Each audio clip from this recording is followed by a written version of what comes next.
สบายดีท่านผู้ชมที่เคารพทุกท่านเคยสงสัยกันบ่ว่าเป็นหยังผู้นำหลายๆประเทศโดยเฉพาะแม่นฝ่ายความมั่นคงของแต่ละประเทศนั้นจริงบ่ต้องการให้บรรดาสื่อมวลชนบรรดายูทูบเบอร์พวกครีเอเตอร์หรือว่าพวกนักสร้างคอนเทนต์ทั้งหลายนี่นะนำเสนอข้อมูลข่าวสารหรือว่านำเสนอข่าวที่เป็นด้านลบเกี่ยวกับฝ่ายป้องกันความสงบสุขหรือว่าฝ่ายความมั่นคงของตนเองนั้นออกไปสู่โลกโซเชียลมีเดียเป็นหยังเขาจิตต้องห้ามโดยเฉพาะแม่นภาพความเสียหายที่มันเกิดขึ้นจากการโจมตีของฝ่ายกงกันข้ามนะหลายๆประเทศโดยเฉพาะแม่นฝ่ายความมั่นคงก็ดีฝ่ายการเมืองก็ดีนี่เขาจะมีการประสานงานแล้วก็ประสานสมทบกันแบบผสมกลมเกลียวนั่นแหละท่านผู้ชมห้ามบ่ให้ประชาชนหรือว่าบรรดาสำนักข่าวทั้งมืออาชีพแล้วก็มือสมัครเล่นนั้นเผยแพร่ข้อมูลข่าวสารที่เกิดความเสียหายโดยเฉพาะแม้นเกิดจากการโจมตีของฝ่ายกงกันข้ามนั้นอันนั้นเขาสั่งห้ามเด็ดขาดจนว่ามีบางประเทศหรือว่าหลายๆประเทศนั่นแหละท่านผู้ชมก็ได้ออกมาตรการเด็ดขาดว่าถ้าว่าบรรดาสำนักข่าวบรรดายูทูบเบอร์นักสร้างคอนเทนต์ทั้งหลายนี่นะนำเสนอข่าวเกี่ยวกับความเสียหายที่มันเกิดขึ้นบ่ว่าจะเป็นต่อฐานทัพหรือว่าต่อกำลังพลและก็ต่ออีหยังก็เอิ้นว่าโครงสร้างอื่นๆทางด้านการทหารของประเทศตนเองนั้นหลายคนก็ถูกจับกุมคุมขังหลายคนก็ถูกตัดอิสรภาพจำอีหยังก็เอิ้นว่าจำโทษลงโทษตลอดชีวิตก็มีได้ในข้อหาบ่อนทำลายความมั่นคงบ่อนทำลายความสงบสุขของประเทศเด้และก็เผยแพร่ข้อมูลข่าวสารที่เป็นด้านลบแก่ประเทศของตนเองอันนั้นหลายคนก็ถูกข้อหานักหน่วงไปตามๆกันได้ท่านผู้ชมและท่านผู้ชมเคยตั้งคำถามบ่ว่าเป็นหยังฝ่ายความมั่นคงก็ดีฝ่ายนักการเมืองก็ดีโดยเฉพาะแม้นได้ระดับหัวหน้ากรมบ่รัฐมนตรีบ่นายกรัฐมนตรีบ่หรือว่าประธานประเทศหรือว่าประธานาธิบดีบ่มักออกมาตรการหรือว่าสั่งห้ามบ่ให้บรรดาสำนักข่าวเหล่านั้นเผยแพร่ข้อมูลข่าวสารที่เป็นด้านลบหรือว่าที่เป็นจุดอ่อนหรือว่าความเสียหายที่มันเกิดขึ้นต่อฝ่ายของตนเองนั้นตามที่ข้าพเจ้าสังเกตเห็นและก็ตามที่ข้าพเจ้าเข้าใจได้ข้าพเจ้าคิดว่าการโฆษณาอีหยังต่างๆก็ดีโดยเฉพาะการโฆษณาด้านลบการเผยแพร่ข้อมูลข่าวสารที่เป็นด้านลบต่อฝ่ายของตนเองนั้นโดยเฉพาะแม่นเกี่ยวกับฝ่ายความมั่นคง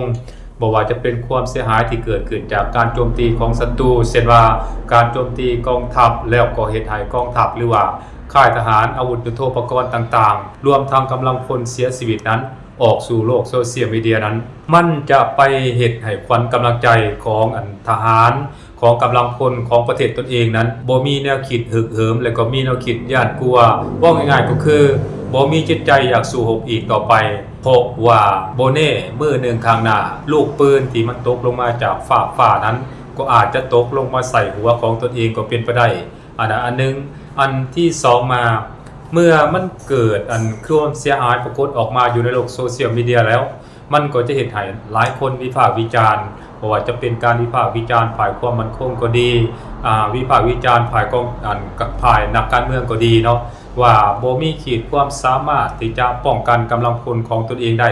แต่ว่าผัดยังดันส่งกำลังพลของตนเองนั้นไปประจำการอยู่ในต่างประเทศหรือว่าไปเฮ็ดหน้าที่โจมตีไปหุกหานประเทศอื่นประเทศนั้นประเทศนี้ไปทั่วทั้งที่ว่าบ่สามารถคุ้มครองหรือว่าให้ความปลอดภัยกับกำลังพลของประเทศตนเองได้อันนั้นมันจะเป็นด้านลบหรือว่ามันจะเป็นผลลบแก่กองทัพและก็กำลังพลรวมทั้งนักการเมืองของฝ่ายประเทศตนเองหลายกว่าเพราะฉะนั้นหลายๆประเทศจึงออกมาตรการเด็ดขาดบ่ให้บรรดาสำนักข่าวทั้งกระแสหลักและก็กระแสห้องบรรดายูทูบเบอร์นักสร้างคอนเทนต์ทั้งหลายนี่ห้ามเด็ดขาดไปหลักถ่ายเอาหูปบอนที่ศัตรูของตัวเองนั้นโจมตีแล้วเกิดความเสียหายเช่นว่าฐานทัพที่ประจำการอยู่ในแนวหน้าสินะประมาณนี้ถ้าว่าภัยละเมิดก็จะถูกปรับไม้ใส่โทษถูกตัดสินลงโทษอิสรภาพอย่างเด็ดขาดอันนี้มีหลายได้ท่านผู้ชมที่พวกเราปรากฏเห็นผ่านโลกโซเชียลมีเดียบัดนี้นอกจากที่จะห้ามบ่ให้บรรดาสำนักข่าวทั้งกระแสหลักและก็กระแสห้องนำเสนอข้อมูลข่าวสารที่มันเป็นด้านลบหรือว่าความเสียหายที่มันเกิดขึ้นจากการโจมตีของฝ่ายกงกันข้ามแล้วบรรดาสำนักข่าวของรัฐบาลนี่ก็ยังได้มีการออกข่าวเทสหรือว่าข่าวเฟกนิวนะเขาเจ้าเอิ้นว่าเฟกนิวเนาะ หรือว่าข่าวที่บ่มีมูลความจริงนั่นน่ะออกไปอีกได้คือพยายามโฆษณาส่วนเสือว่ากองทัพของตนเองนั้นมีความแข็งแกร่งมีขีดความสามารถในการโจมตีแล้วก็สามารถดับศูนย์ศัตรูได้เป็นจำนวนหลายพร้อมกันนั้นก็ยังสามารถเขาเอิ้นว่าลูกคืบโจมตีและก็สร้างความได้เปรียบในภาคสนามนี้เหนือคู่แข่งได้อย่างมีนัยสำคัญอีกได้พร้อมกันนั้นเพิ่นก็ยังบอกว่าสามารถทำลายจุดนั้นจุดนี้ของศัตรูได้ศัตรูนั้นบ่สามารถตอบโต้กองทัพของตนเองได้แนวนั้นแนวนี้อันนี้มีหลายเนาะอันนี้มันเป็นข่าวการโฆษณาส่วนเสือหลายๆอย่างที่ทางฝั่งของตนเองนะมักโฆษณาส่วนเสือว่าตนเองนั้นได้เปรียบแล้วก็มีขีดความสามารถโจมตีเหนือกว่าคู่แข่งพร้อมกันนั้นก็ยังบอกว่ากำลังพลของตนเองนั้นสูญเสียน้อยที่สุดเนาะบ่มีภัยเสียชีวิตถูกโจมตีก็มีแต่บาดเจ็บยังประมาณนี้นะเนาะแล้วก็ปีนปั้วเล็กๆน้อยๆแล้วก็หายไปแต่ว่าในความเป็นจริงแล้วมันบ่แม่นแนวนั้นท่านผู้ชมยกตัวอย่างกองทัพของสหรัฐอเมริกาที่ไปประจำการอยู่ในภูมิภาคตะวันออกกลางนี้มีการบาดเจ็บล้มตายเป็นจำนวนหลายได้ฐานทัพต่างๆของสหรัฐอเมริกาที่ประจำการอยู่ในภูมิภาคตะวันออกกลางนั้นถูกประเทศอิหร่านแล้วก็ถูกพันธมิตรของอิหร่านนั้นยิงถล่มเสียหายนักหน่วงไปตามๆกันพร้อมกันนั้นกำลังพลอาวุธยุทโธปกรณ์ต่างๆของสหรัฐอเมริกานั้นก็เสียหายและก็เสียชีวิตไปหลายคนได้อันนั้นคือความจริงที่มันเกิดขึ้นแต่ว่าภาพเหล่านี้หรือว่าข่าวในลักษณะแบบนี้จะบ่ปรากฏขึ้นหน้าสื่อหรือว่าสำนักข่าวกระแสหลักของสหรัฐอเมริกาอย่างแน่นอนบ่ว่าจะเป็น CNN BBC Al Jazeera Fox News Guardian Post หรือ Washington Post อีกอย่างพวกนี้จะบ่มีเด็ดขาดท่านผู้ชมข่าวพวกนี้จะถูกสหรัฐอเมริกาปิดเงียบเพราะว่าสหรัฐอเมริกาเองก็บ่ต้องการให้ประชาชนภายในประเทศของตนเองนั้นรับรู้สถานการณ์ที่มันเกิดขึ้นโดยเฉพาะแม่นเกี่ยวกับข่าวด้านลบต่อกองทัพและก็กำลังพลของตนเองนั้นสหรัฐอเมริกาบ่ต้องการให้กำลังพลหรือว่า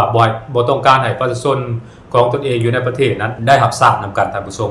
ถ้าว่ากำลังพลภายในประเทศของสหรัฐอเมริการับทราบและประชาชนของสหรัฐอเมริกาภายในประเทศรับทราบเกี่ยวกับข่าวที่มันเป็นด้านลบที่มันเกิดขึ้นอยู่ในแนวหน้านั้นแน่นอน